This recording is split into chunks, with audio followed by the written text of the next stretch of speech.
Hi, welcome to Provoke Your Physics channel. Today we are going to discuss the topic which is related to free fall and coefficient of restitution. Okay, by combining these two, we are going to see a different concepts. Okay, in lesson related physics.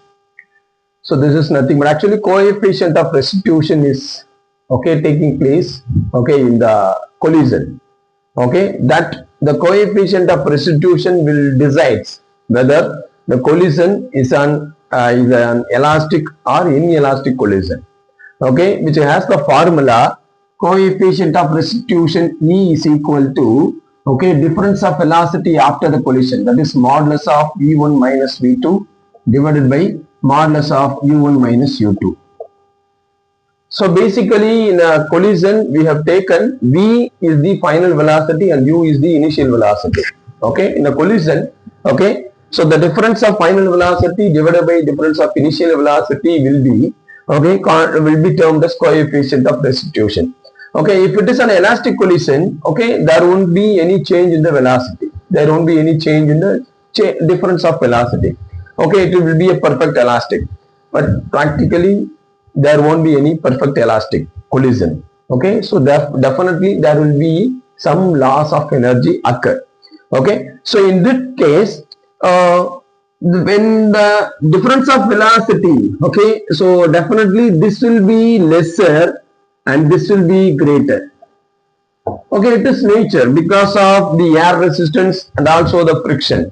Because of these two factors, this is what going to be happen everywhere.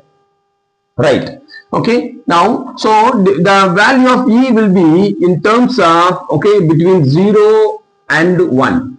0 and 1. If it is a 1, it is an elastic collision, and definitely 0 is not going to be there. If it is 0, no collision was occur. No collision was occur. Right. Now, so there is a case. Suppose if I drop an object from certain height, so are we able to measure the velocity of the object when it reaches the ground based on free fall? Yeah, we can. When the object falling freely, we have the concept that its initial velocity is 0 and it will be accelerated by acceleration due to gravity.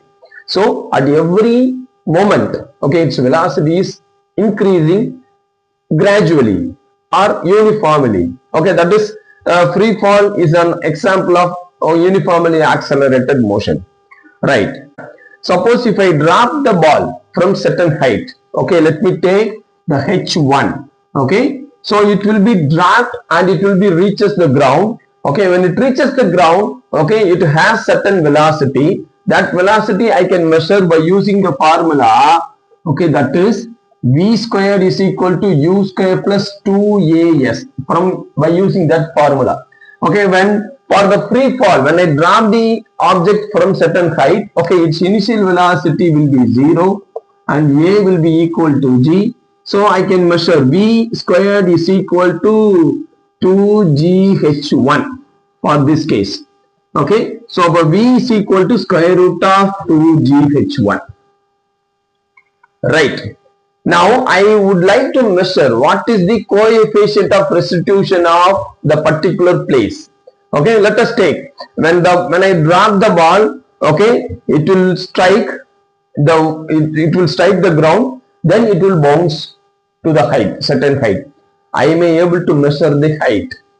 After when it is bounces. So the new height that or the second height will be taken as H2. So when I know the height, I can measure the velocity. Of course, once again using the same formula. So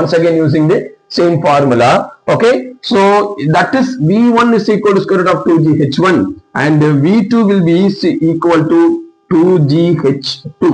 2gh2. So definitely which one will be greater as per your thing?